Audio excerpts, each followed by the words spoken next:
Hello and welcome to the WhatsOnStage Podcast.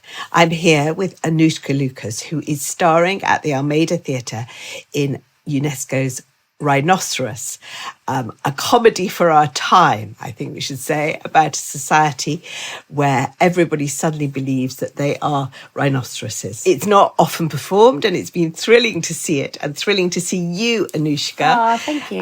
In it. So thank you so much for joining me on the podcast today. You're such an interesting person because you have what you're always referred to as a multi-hyphenate. Yes.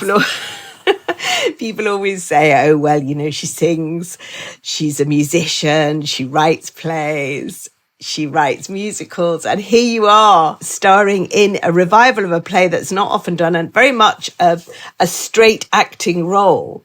So I wondered how you got involved in it. The main reason I got involved in it is that I've known Omar, the director, sort of vaguely for about 13 or 14 years. Omar was the second in command at the Bush when I was 22, and he was the first person to ever pay me to work in a theatre. I mean, I'd met a playwright and I started writing some music, and the Madani had just taken over the Bush, and they read our piece and gave us a week's workshop. I was so naive then, because I didn't really know anything about theatre at all, but there was this extraordinary cast. We had like Arinze Kene, we had Golda Rochevelle, and we went into this room for a week and I workshopped songs, and nothing ever came of the show, which is a frequent story, but met Omar, got on really well.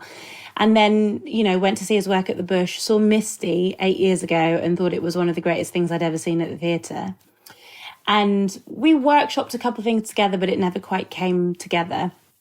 And then at Christmas last year, or maybe a bit earlier, Omar came to see a show I was in at the Young Vic, and we got back in touch, having not spoken for a while. And then he texted me, he said, hey, I'd like to talk to you about something if you're free. And he called me up and he said, do you know the play Rhinoceros by UNESCO? And I said, oh, yeah, I've got very vague memories of doing it at school. And he said, I'm putting together a company of people to do it at the Almeida, and I wondered if you'd be interested in coming to do a workshop and playing the part of Daisy. And it sort of started there. Right. Yeah, it was very organic, actually, which is really nice. It's one of those plays that everybody has a vague memory of doing at school. I have a vague memory of having done it at school, but I've never seen it. I've managed to miss all revivals. And Omar Eleoran, he's written it as well, hasn't he? He's strongly adapted it. He's strongly adapted it. Although I find it funny, he did a translation because Omar is one of those people who's fluent in French and Italian. Wow. And like you. Well, yes. In fact, when he pitched it to me, he said, you know, I want you to play Daisy. I want to see if we can do something else with Daisy. And then he said, also, I want you to sing a song in Italian. And I was like, okay. And because we bonded over speaking Italian years and years ago, when my Italian was much better and I would have been more suited to singing a song in Italian. But sounded all right. Thank you. He has translated it and adapted it. And it's funny because it has a slight whiff of Oklahoma, because a lot of people think that he's radically altered the text. But actually, he really hasn't altered it. He's created this extra persona of the narrator who voices all the stage directions, and that is very different. But there are lots of things in the text that people think he's updated for 2025 that are in the original text, you know, stuff about vaccines. The narrator calls himself the provocateur, doesn't he? And he reads stage directions and you enact stage directions. So it's framed in this idea of very much having broken the fourth wall. But you're right.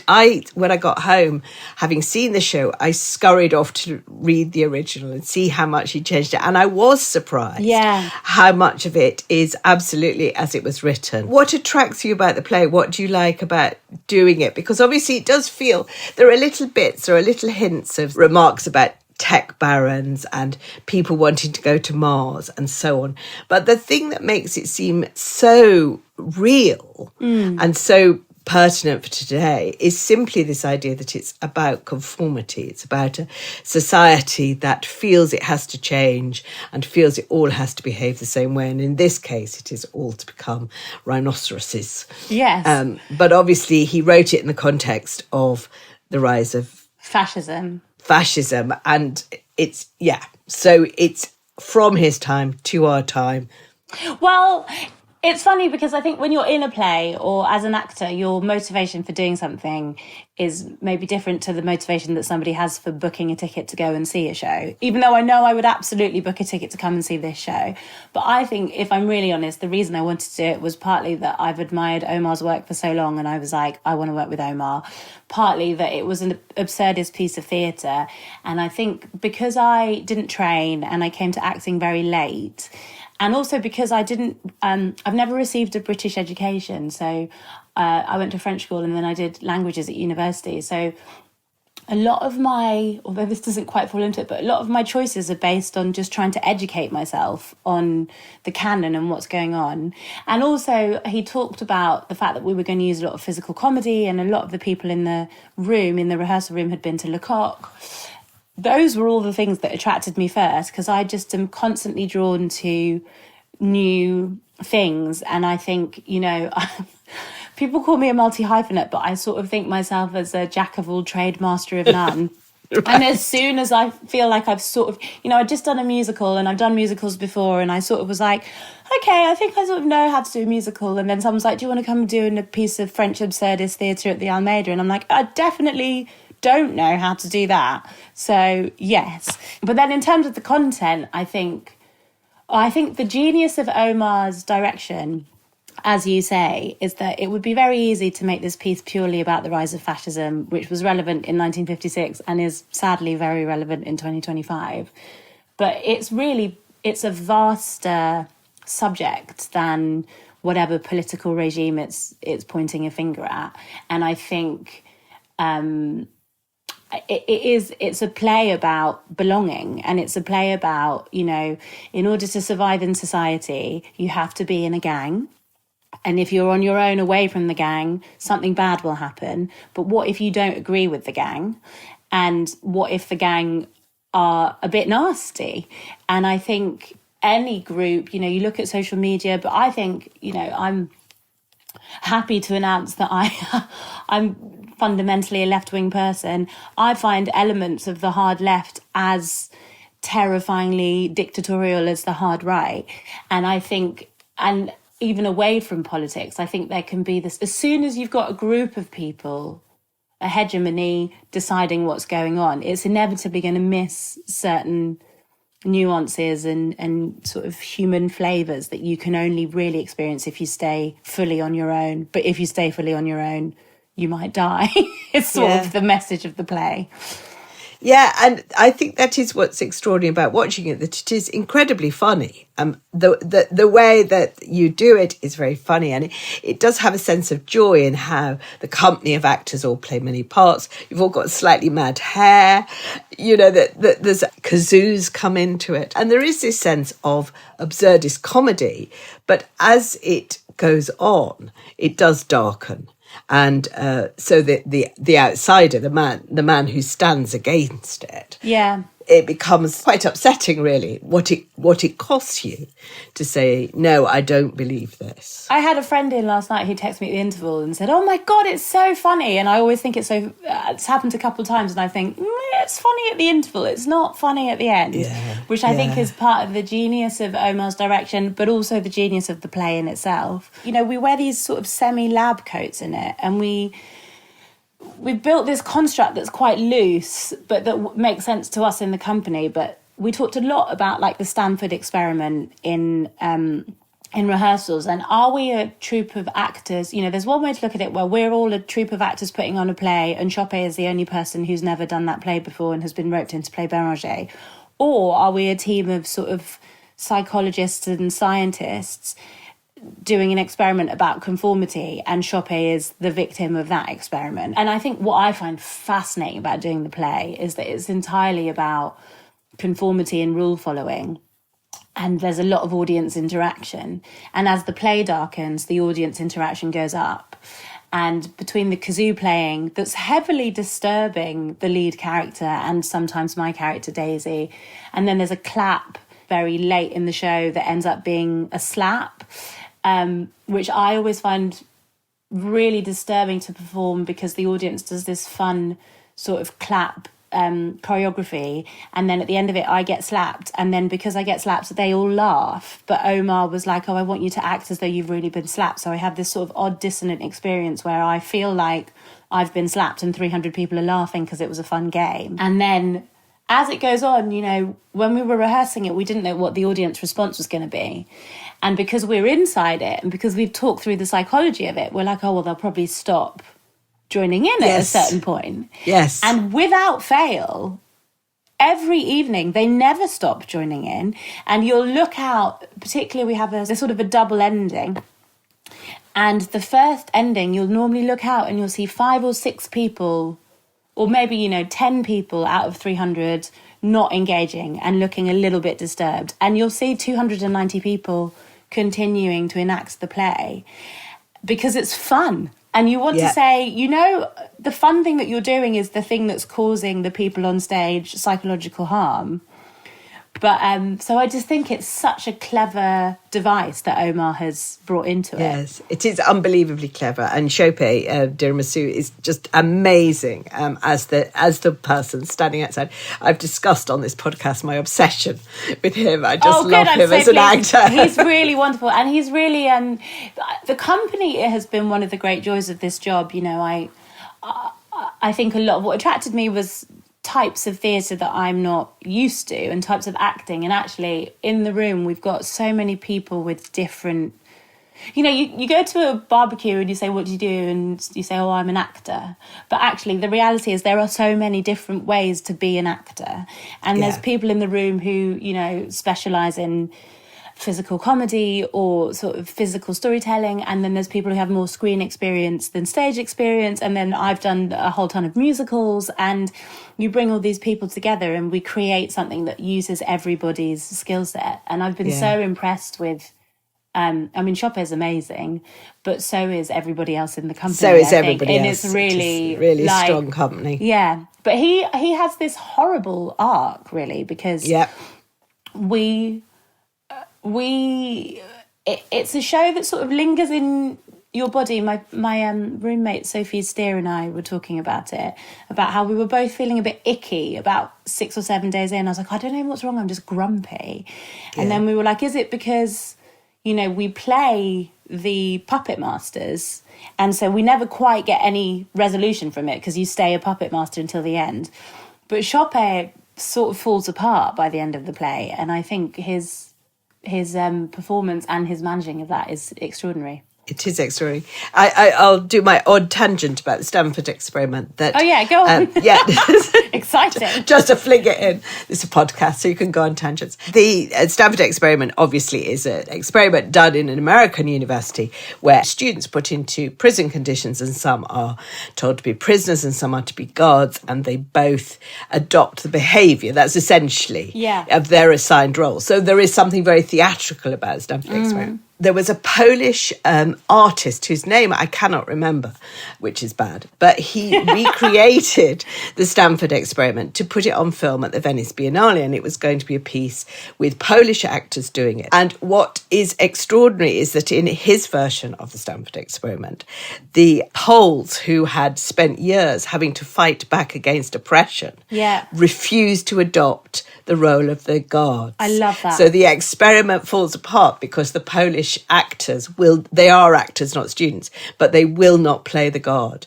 So they will not enforce the rules. And it's really interesting you mentioned that, because obviously one of the things that Rhinoceros is playing with is how theatre enforces rules on you. You're meant to join in. You're meant to laugh. You are a community in a room. And it's very subtle how the production plays with simply convention of being in a theatre. I think, and what's so interesting about it from our point of view is how unthinking we are about, you know, established conventions. I don't want to spoil it for your... I don't know when this podcast is going out. It will still be going on, okay, so you can spoil it. Well, there's a fake curtain call at the end of the show. And there's a fake curtain call where things are not in an emotionally pleasant space. And then Omar just whacked a curtain call in there for those of us who feel that it's going well, whereas Chope is starting to come apart.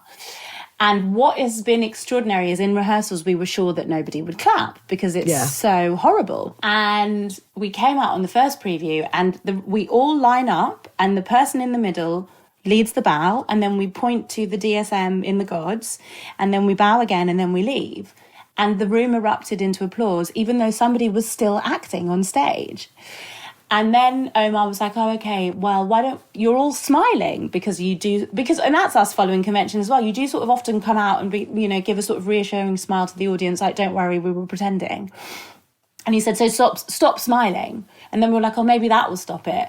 And it hasn't stopped it. No. And it's very uncomfortable. Extraordinarily uncomfortable all round. I've had friends in the audience say that they feel horrible, but I have to say that on stage we also feel horrible. Yeah. Because you have to also shut off, which I think is so meaningful in 2025, maybe even, well, not more, but I think the internet makes it starker.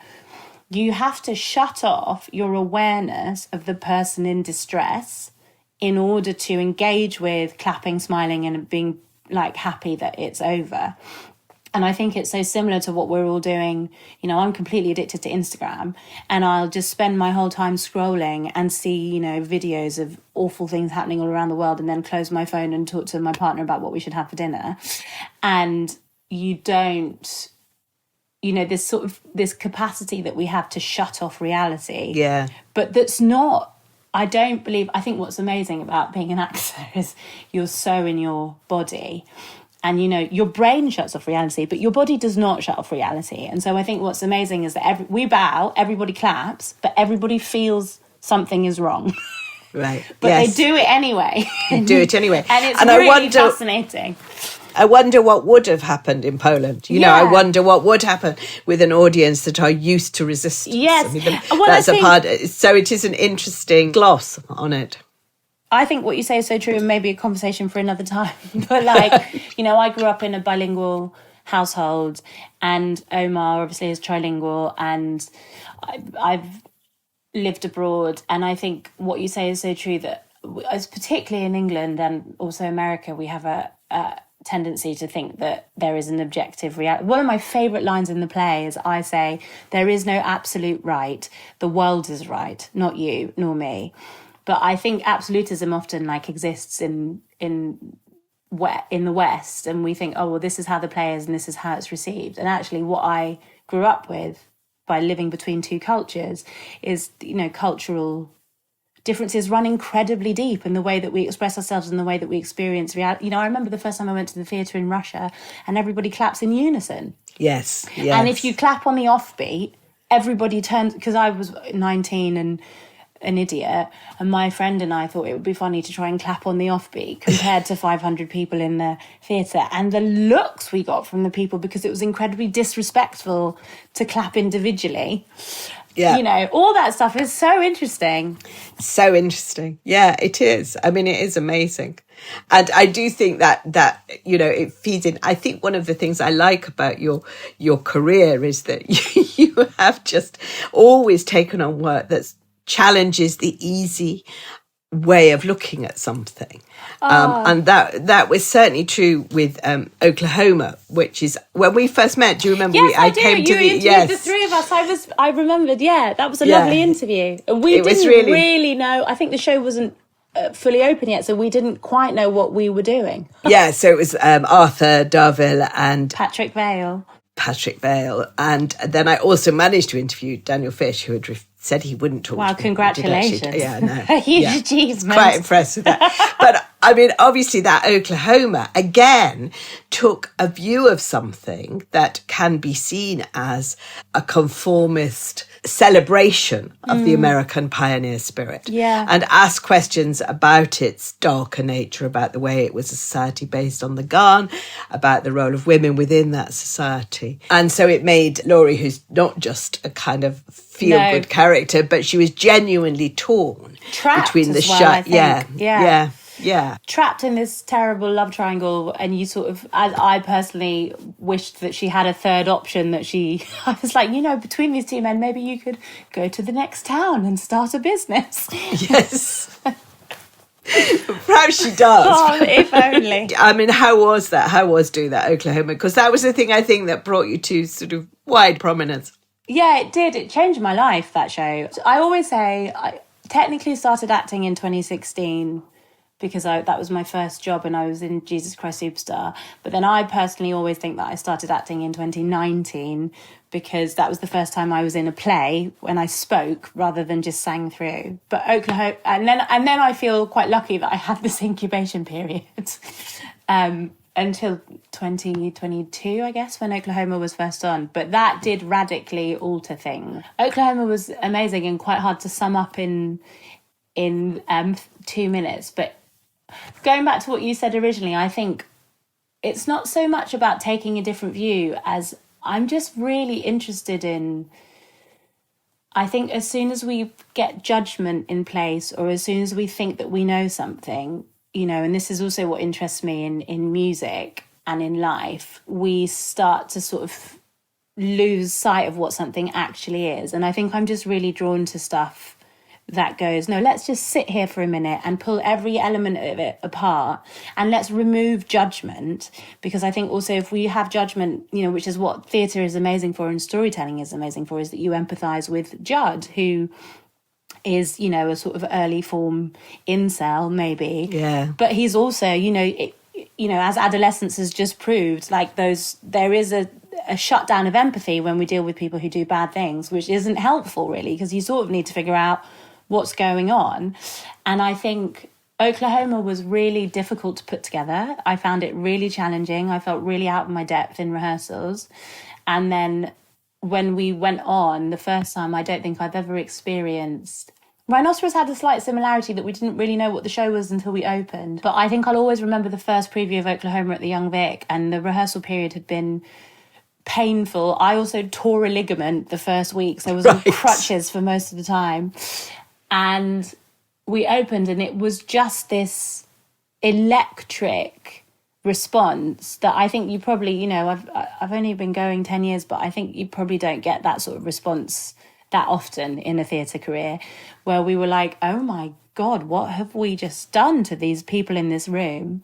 And it was such a word of mouth hit, which was what was so joyful. Yeah. And it was so honest, it was such an honest piece of theatre. We just stood there, we said the lines, we looked each other in the eye, and all the darkness in that story came out from the space it was given. It wasn't added on.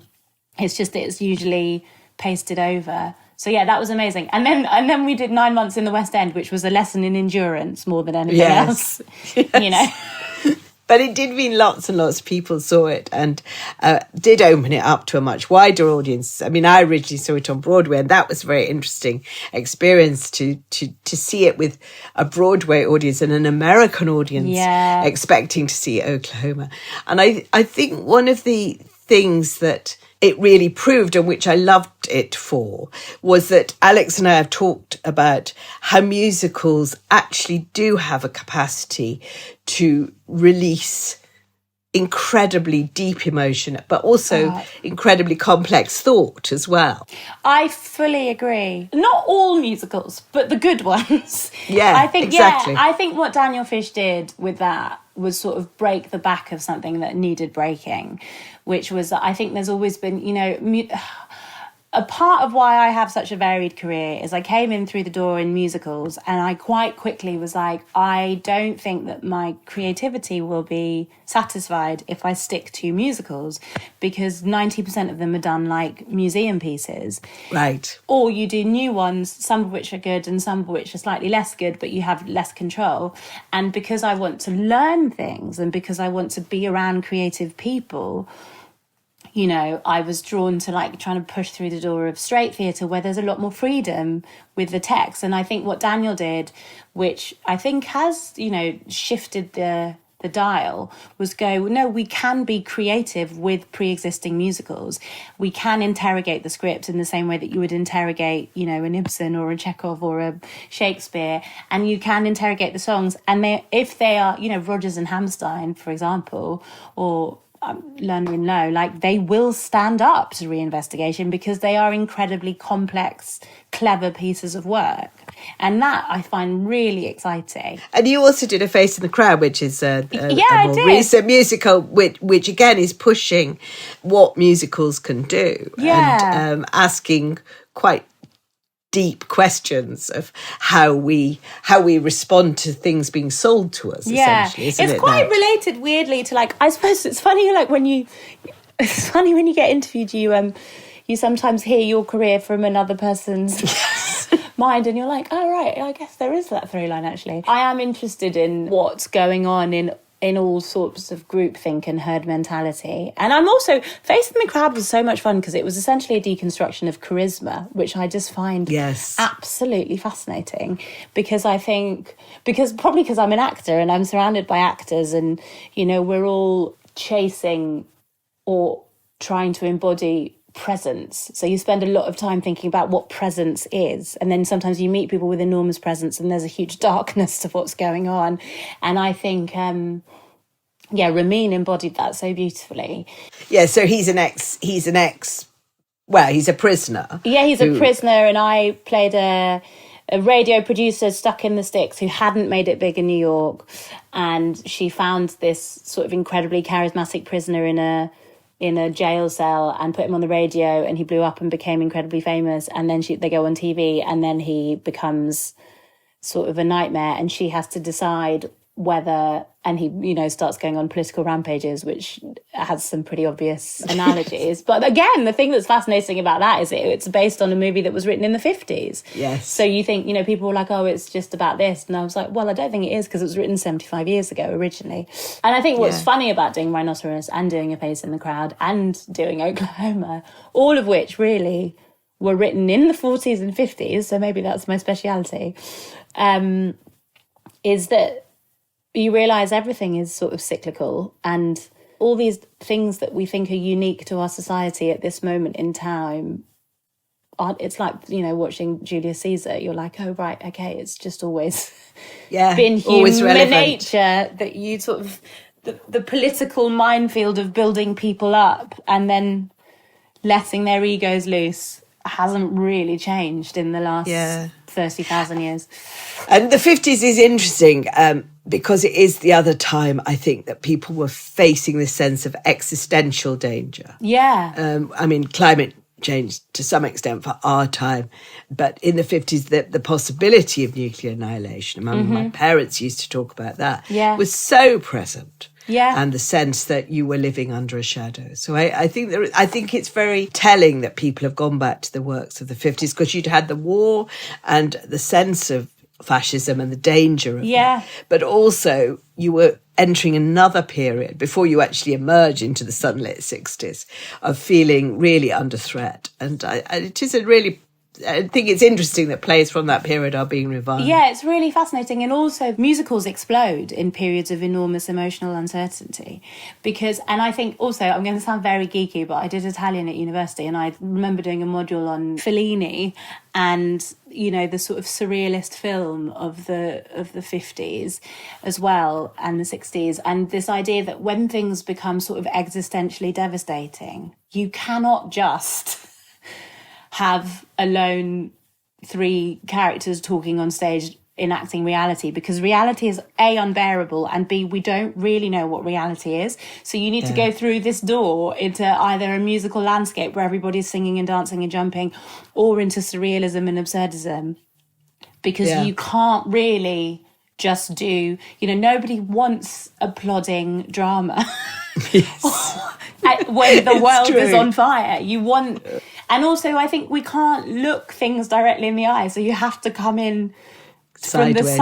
from the side and go, okay, well, if I'm engaging with Laurie, oh, hang on, I'm engaging with misogyny. Interesting, you know, and I think that's really fun. Are there musicals you would like to do? Are there musicals that are your favourites that you've got your eye on, thinking, I could do that? I'd really like to do Sweet Charity one day. I love Sweet Charity. I saw Anne-Marie Duff do it at the Donmar, and that was amazing. And I actually have a bee in my bonnet. My friend Jess Edwards, who directed my play Elephant, and with whom I'm now writing the music for a show that she's writing the book for, and we're also writing another musical together with another friend. She is just a phenomenal queer feminist lateral thinker, and I think it would be so interesting to do Sweet Charity with a sort of different, more modern lens on sex work than anything that I've seen so far. So that's something that I would really like. I've told her 100 times, I'm like, we have to do Sweet Charity together.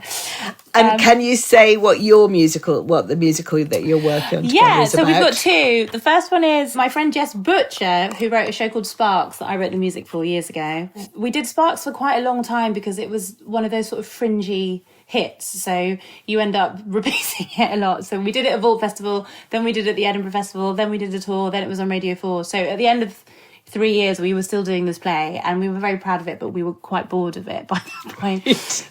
And it was all about mother and daughter relationships, and we started talking about father and daughter relationships, and we sort of came up with this idea that the nexus of patriarchy and how we learn patriarchy and how patriarchy is maintained is how little girls are taught to love their fathers. And we were talking about intimacy and what you learn about intimacy, and also addiction, which we all have sort of different kinds of experiences of. And it's essentially a show of two halves. It's a big musical that we just did 2 weeks working on it. The National were very kind and gave us some space to work on it. And Act 1 is a state of the nation musical, but sort of domestic. Act 1 is set in 1997, the day after Tony Blair's election, and the daughter is 17 and the father is 50 and incredibly shiny and glowing. And the world is full of hope.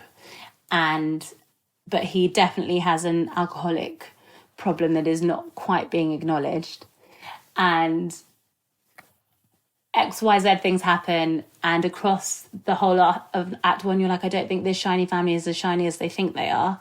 And then there's an interval, and then you come back and it's 2016, and it's the night of the Brexit referendum, and the daughter is now 37 and the father is 70, and they go into the Brexit referendum sort of expecting everything to come out fine, and at the end of it you're like, how did that country become that country, and how did that young girl become that woman? And that's our musical. That sounds brilliant. Thanks. I hope I'm going it to will be book made. my ticket. Thank you. We need to finish writing it first. I think it's going to take a couple of years, to be honest, but I'm excited about it. So are you turning your writing activity away? I mean, Elephant was musical in a sense. It was a play with songs, but it was a play. So are you turning your attention into writing musical theatre? Is that really where you're heading, do you think? I want all of the cake. Right, fine. I guess I've always written music. I've written music since I was 14, and I'm currently, so that's one show and there's another show. So I'm under commission sort of to write the score for 2 shows, but I'm also finishing an album. It's funny, I was commissioned a couple of years ago to write something, like the book for a musical that was commercial.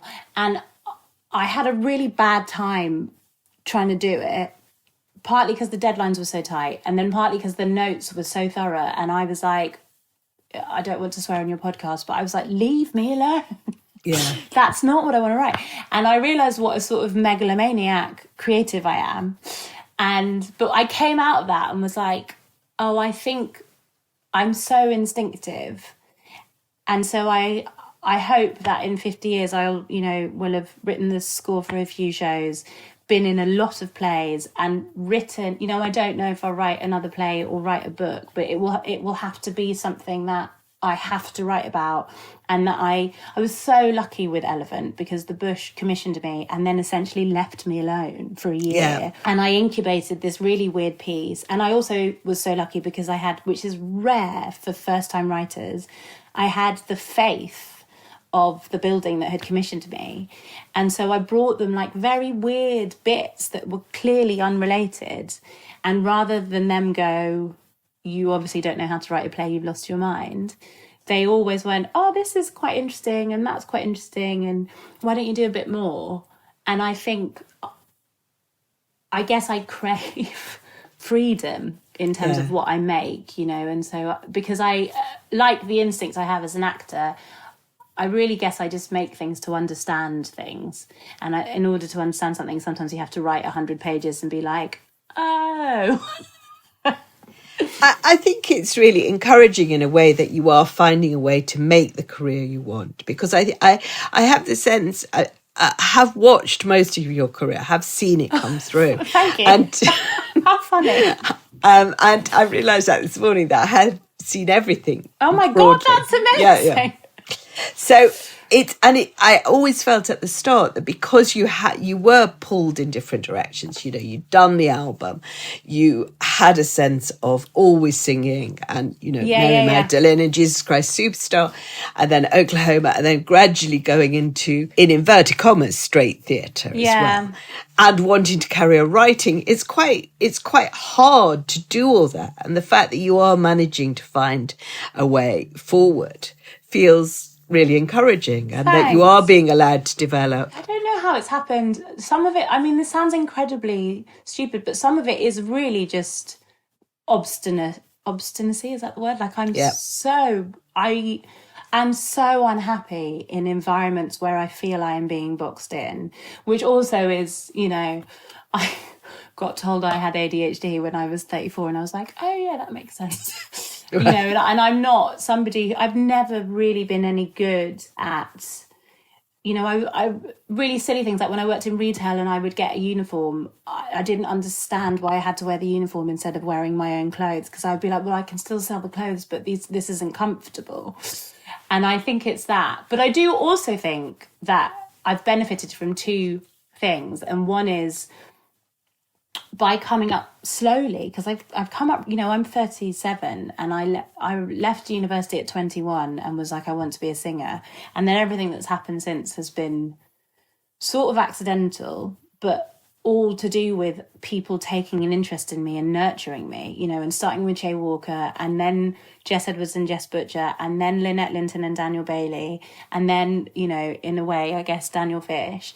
And I think I've benefited from the care of people who are in positions of power or who've seen something in me. And I've also benefited from time, which is very funny, because if you told me at 26 that going slowly was a boon, I would have been furious at you, because I was so furious to not be where I thought I wanted to be.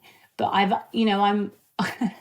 I think, maybe I'll listen back to this when I'm 47 and laugh about it, but I think I'm a grown-up in a way that, you know, I know what I want to do, I know what interests me, and I know what doesn't interest me, and I know, even though I was talking to my dad the other day, and he was like, you weren't very good at acting at the beginning. And I was like, well, no, I wasn't, you know, and I know that. And like, now I think I'm a bit better, but hopefully I'll be even better in 5 years.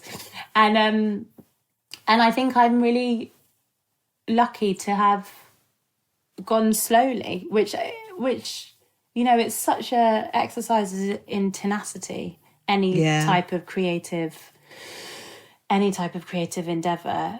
And so the final thing I would say is I'm also really lucky that I have this extraordinarily supportive family and friends but my family in particular, my parents are like completely insane and, you know, enraging in lots of ways. But, you know, when I was completely broke and miserable and didn't know what I was going to do when I was, you know, 28 or even 30, my parents were like, no, you are an artist.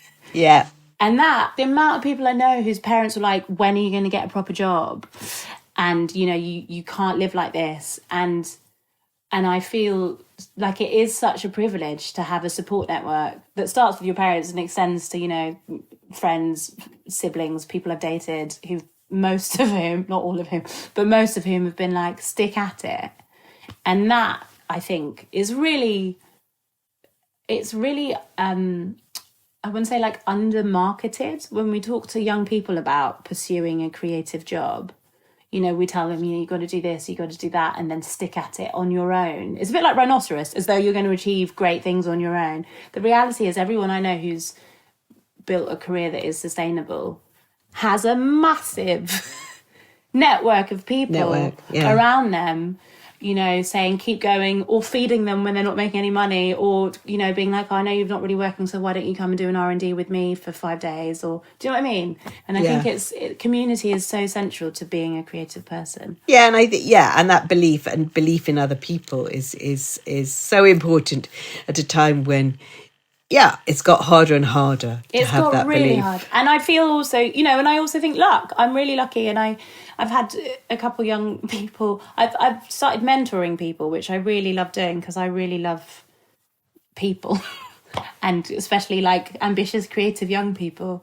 But sometimes they go, oh, how did you do this? And I do have to also say, you know, I was really lucky, and I can't give you that bit. So that bit is, you know, the gods decide. But here's the other stuff that I had, you know, ready when the luck came up. So, on the subject of luck and family and everything, it has literally just been announced while we're talking that your one-woman play with songs, Elephant, is now transferring to the Menier Chocolate Factory. So I feel we should talk a bit about that. That must be really exciting because it happened quite a while ago, didn't it, Elephant? Yeah, it's really, the whole thing's quite mad, and also very relevant to the conversation about luck, because this has come about quite sort of unexpectedly. So Elephant was on originally in the studio space in 2022 at the Bush. The Bush commissioned it, and the Bush sort of developed it with me. And then it transferred to the main house in 2023. So that's the last time it was on. But it's funny because I was like, when the idea of transferring it came up, I was like, are people sick of it? And have I done it enough? And should I do something else? And then I sat down and was like, well, I have only technically done it for 6 weeks in its entirety. And the last time was a year and a half ago. And then the Menier came up. So Adam Kenwright saw it at the Bush, who's a producer, and he was like, I think there's legs to do something more with this. And it's really interesting, actually, just like momentum. And I thought, okay, well, either it will happen directly at the end of the run at the Bush or it won't happen. And then nothing really happened. Nothing came of it. We had a few kind of conversations with people who were like, oh, yeah, great, well done. And then nothing. Yeah. And then this opportunity came up really quite recently. It happened quite quickly. Yes, I got a phone call while I was doing Rhinoceros. Out of the blue, I got a phone call saying, what are you doing in June? And I was like, I'd actually just auditioned for something that I hadn't got. And I was like, annoyingly, nothing. And they said, do you want to do Elephant again? And I said, oh, where? And it was the Menier, which I just think is a beautiful space. It'd be a very good space for it, won't it? Because it's it's a big show in thinking, I think. Thanks. And but an intimate show because it is just you on stage with a piano. Yeah. And what I loved about Elephant was the way that, it does two things, I think. One is that it introduces that idea of how important music can be in shaping a life and a bit what we've been discussing. But also you use the piano so cleverly as, this thing that arrives in your small living room, and then you start to think about where it's come from and so on. How did the play arise? What started you off with Elephant? Do you know what? I'm going to be completely honest. What started me off with Elephant was Lynette Linton and Daniel Bailey at the Bush. I was talking to someone recently, actually, someone I mentor, who asked me the same question. And I was like, I've written songs since I was 14. And that's been so part of my DNA. And then if I'm really honest, I've always written little bits of prose, little short stories, or sometimes I just sort of open up and I write these essays, I guess. But I've never thought that they're for anything or for anyone. It was just something that happened. And then George Floyd was murdered in the pandemic, and it sort of prompted this very visceral response in me as a sort of light-skinned, middle-class, mixed-race woman who'd spent a lot of time denying the effects of racism on my person. And I suddenly was like, why have I said that this doesn't affect me? It affects every member of my family. And also I have suffered a whole variety of bizarre racist, mostly microaggressions, but also some, out and out racism. But also it's informed the way that I, the colour of my skin and the colour of my mother's skin has informed the way that I move through the world in a way that I wanted to deny for a really long time. And so I felt really worked up, and the Bush got in touch and said, we're putting together these little digital responses to George Floyd. We've asked loads of writers and we'd love you to write a song. And they left it with me for 5 days and everybody thought I was going to write a song, including me. And I started writing a song and I wrote a song. But halfway through, I sort of thought, this is too tidy. It's too pretty. And also, I've got a nice voice and I don't have a particularly, I think, aggressive manner of singing. And I was like, something about this doesn't feel right because it's not communicating the discomfort that I'm trying to communicate.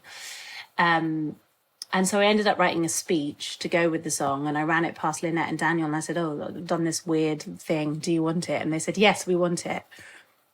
And it went viral. When it was released, it got sort of 30,000 hits in one day.